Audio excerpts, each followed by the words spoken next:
Let's start with a visit here at Van Wageningen Daughters.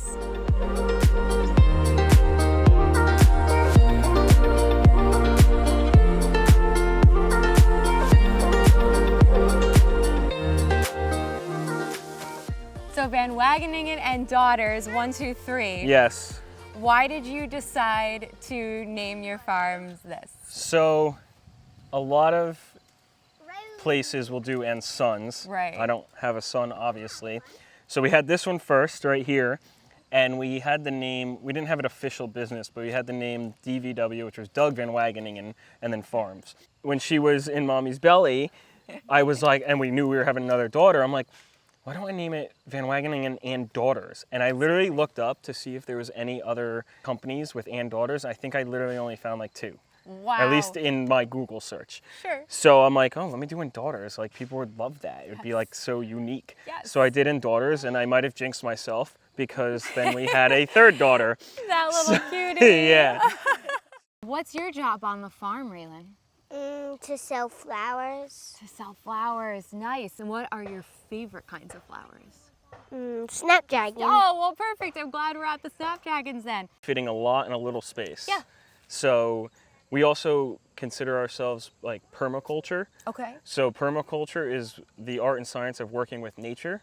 There is classes you could take on it. Okay. And it's not only like in farming, you could do it with like your lifestyle. And we also do, we call it beyond organic because we don't use any sprays. So organic can still use like 250 chemicals and sprays. Right. They're certified organic, but who knows if they're actually good for the soil, the plants, or your own self.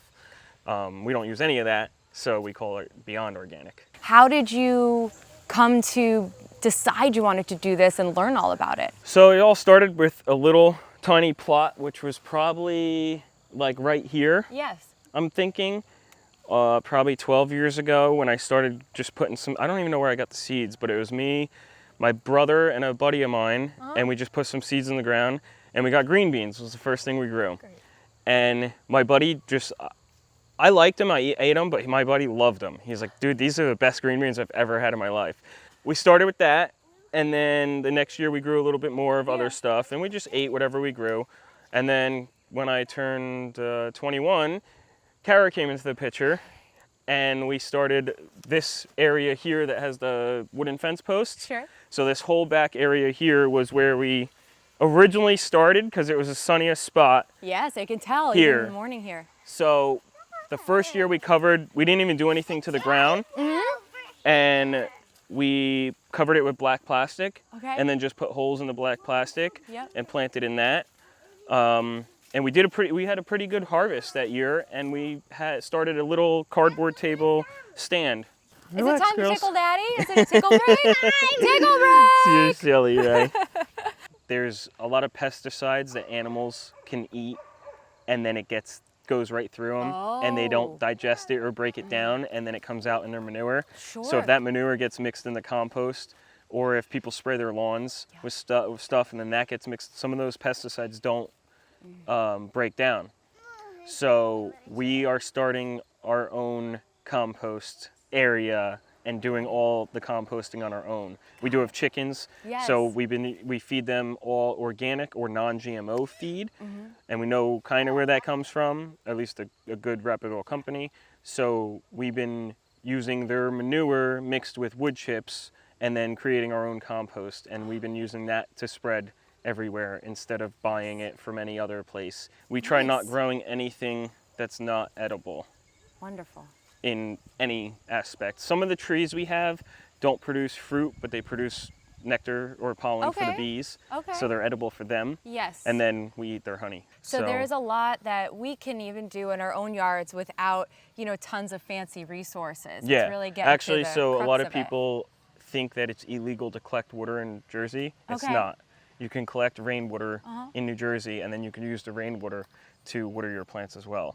The well water and rainwater are the best to use for watering everything, because a lot of city water is treated with who knows what. So that stuff's not really good for the plants. It can inhibit their growth or have them not as healthy. I see some tomatoes. Yeah.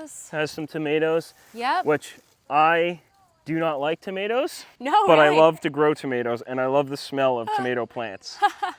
So we have tomatoes and then more peppers.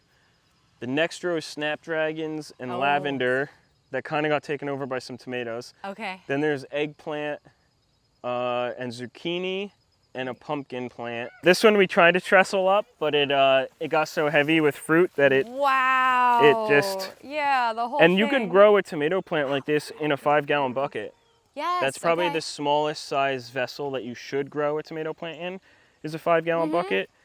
Because they take a lot of nutrients out of the soil. I've but- seen that with a lot of people who are in apartments or urban spaces where they're trying to grow their own. A lot of the figuring out what you can do in buckets. Yep, tomatoes is Nice. definitely one of them. That's great. One thing we like to do is Yes. experiment a lot too. Because every area you grow in is a lot different. So Sure. like one thing could work for somebody, it can't work for somebody else.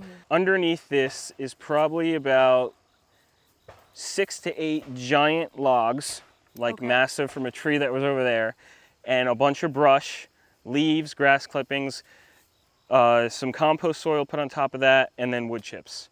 So it's a type of growing called hugel culture. So all that eventually is going to all break down over time, but it holds a lot of moisture and water. So the roots eventually reach down there and then collect all that moisture and water and all the nutrients from it breaking down. And then all this was planted mainly by us and the girls. The girls planted a lot of all these flowers. We just give them a whole bunch of seed and said go around and put them all around.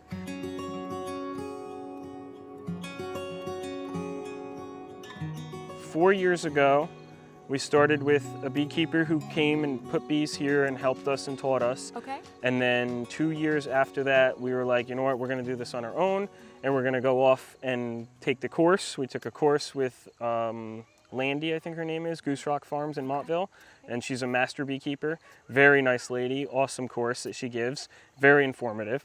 So we took the course with her and got the certification, because after having bees for a year on your own, you need to have a certification in Jersey. So we got the certification, and now we've just been doing it on our own for a couple of years. Wow. So even the Awesome. bees, some people won't agree with me, which is fine, because a lot of people don't. We don't treat them with anything. What are you doing? You want to come see the stand with us? Cute. Yeah. Okay.